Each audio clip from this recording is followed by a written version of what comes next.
Live from downtown Detroit, home of WDIV and Click on Detroit, Local 4 News at 6 starts now. There's outrage in Warren tonight over what some are calling a sneaky move by the city council to give themselves free health care for life. But first, breaking news from Detroit's east side as crews continue to try to free a man trapped in a backyard trench. It's been going on for well over an hour now. Let's get back to Tim Pamplin, who's live near the scene on University Place, which is near Harper and Cadue. Any progress here, Tim?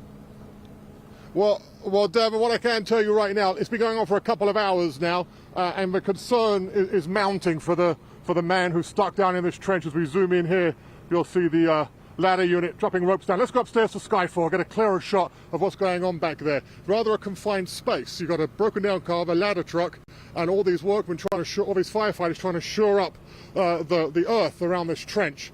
Now, I just spoke to the Deputy Fire Commissioner Fornell. He tells us this is, in fact, a race against the time. He is conscious and he is talking to us, but you know, this can deteriorate pretty rapidly. It's cold out here. It's, you know, it's wet down there, so we'll see what happens.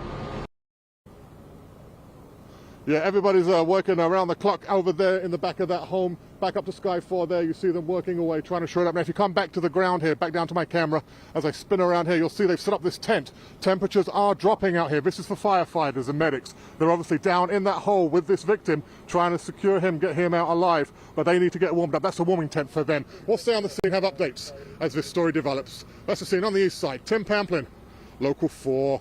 Yeah, pretty urgent situation, minute by minute. We'll keep updating that story. Now let's get to the outrage in Warren over what some are calling a golden parachute given on the way out the door. The city unanimously passed a resolution in September to grant themselves lifetime health care.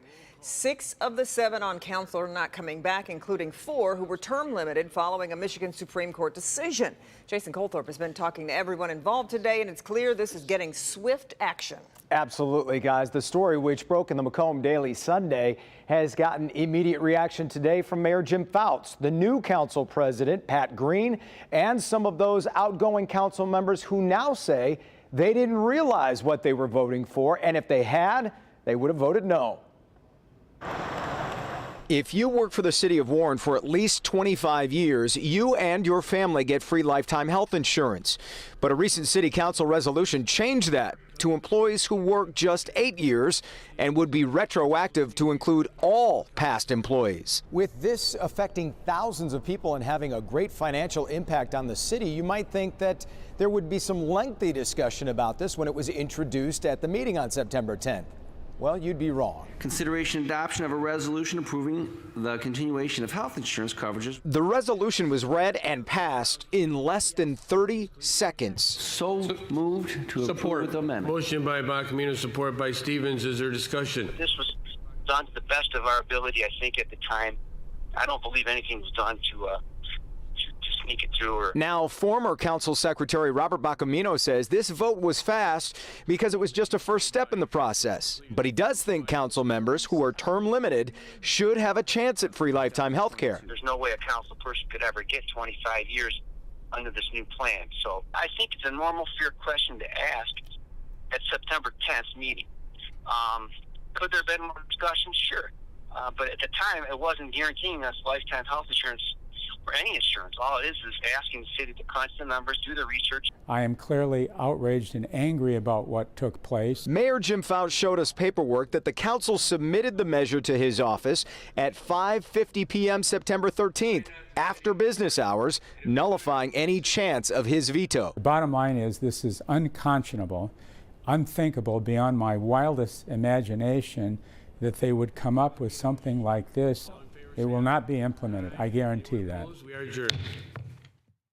Now, the new council president also said it would be a first priority to try and unwind all of this. The mayor's office is also investigating and wants to know if any other city employees were involved in even drafting this resolution, hinting there could be some repercussions for whoever that might be. Mayor does not look too pleased at all about this. There's a lot of people upset. Yeah. I'm wondering, though, could the city even pay for this? Yeah, could afford it to begin right. with. Yeah. That's, if you're including a whole lot of whole pool of people that weren't covered before. And what they've said is the city thinks they've skipped that step altogether. But Bacamino said this was that step. When they kick it to the retirement committee, which takes it up on Wednesday, they look at it. If they realize if they can pay for it, it goes forward. If not, it's dead in the water. Yeah. But we'll see. Yeah. We'll watch for Wednesday. Yes. All right, Jason. Wow. All right, well, we've been hearing that drip, drip all over Metro Detroit as snow and ice slowly melts here. Good thing. It means it's finally warm enough for that. But that's, of course, causing its own problems. We'll get to that in just a second. But first, Ben with our warming trend. Yeah, guys, the 50-degree temperature that we saw today was responsible for a lot of those drips. Unfortunately, we're not going to get back there until maybe Thursday, but that's coming with rain. So at least we are going to see temperatures above freezing here from now all the way through. We're talking day and night, all the way through Monday morning, at least in the metro zone. You can see tonight we're going to get awfully close to that mark by midnight. However, numbers actually coming up a bit as we head towards daybreak on Tuesday. So you can see that the high temperatures are actually going to go back to 50 there on Thursday, then they fall again as we get into the weekend and early next week. So we're not going to spend a whole lot of time above that average high in the upper 40s, but at least we are going to get some good melting in as we get through the next several days. Kim? All right, well, it's tough enough raking leaves on grass, but try raking leaves that have fallen on top of the snow, not to mention the leaves that are under the snow. It's a mess. On top of the hassle, all of it could cause some problems in your home. Jamie Edmonds has more. It's been an interesting fall, to say the least. Before the leaves have all come down, we had this huge snowstorm, and it's creating havoc on your gutters. This year, unfortunately, the leaves didn't come down till late, and once the leaves hit, we then got a snow on top of it. That's Joseph Claycomb of J&J Roofing in St. Clair Shores. He says their phones have been ringing off the hook as homeowners notice icicles forming on their gutters, and it's not a good thing. We've had quite a few calls. Ice dams occur after a heavy snowfall when warm air in the attic causes the roof to warm up and the snow to melt. Water then runs down the roof, refreezes when it reaches the edge, forming a mound of ice. In cases right now, all over Metro Detroit, gutters are still filled with leaves, adding to the problem. A perfect example of what happened was the leaves came down, they rolled right into the gutters, and the gutters filled up with the leaves, and then the snow came after that with consequently the melting, and now you got the icicles and the gutter is full, and that water isn't going anywhere right now. Claycomb says even if you don't see icicles, it's best to get the snow off of your roof to prevent further problems. And once all of this snow melts, he says, clean your gutters. Now, I talked to the local forecasters. They say temperatures should reach the 40s through Thursday. So snow like this should melt this week. And you may have some questions then about leaf pickup. Well, we've done the legwork for you. We know about your community. Go on clickondetroit.com to get the information. In St. Clair Shores, Jamie Edmonds, Local 4. All right, Jamie. A child beaten until he was unconscious on the school bus. His parents say the driver handled it all wrong. And now that child's parents are speaking out, and our Victor Williams is live with more on what they had to say. Victor, good evening.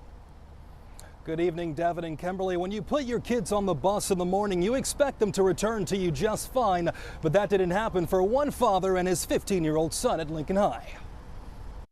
Ivory Trailer still can't get the images of his 15-year-old son lying unconscious out of his mind.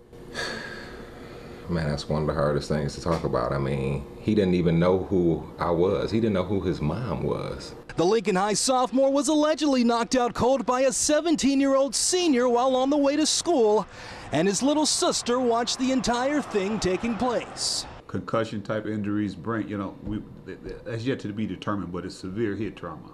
But here's where the story gets even more complicated. The bus driver proceeded on its normal route like nothing ever happened. Neglected by the bus driver.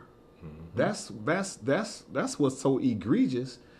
You had kids walking over him and she's still making stops for about 10 minutes. Trailer says the district has yet to do anything about the incident and now wants answers. This has been an issue that's been going on, from my understanding, with Lincoln for at least 5 or 6 years. And I hate that it had to go to this standpoint for it to hit home for my kid. But it's got to stop right here.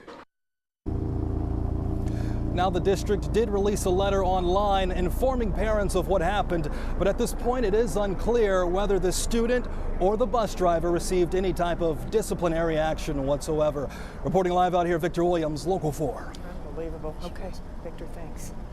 Well, up next, police in Macomb County say a pair of shoplifters rolled into a store parking lot in style. See what they rolled out with without paying.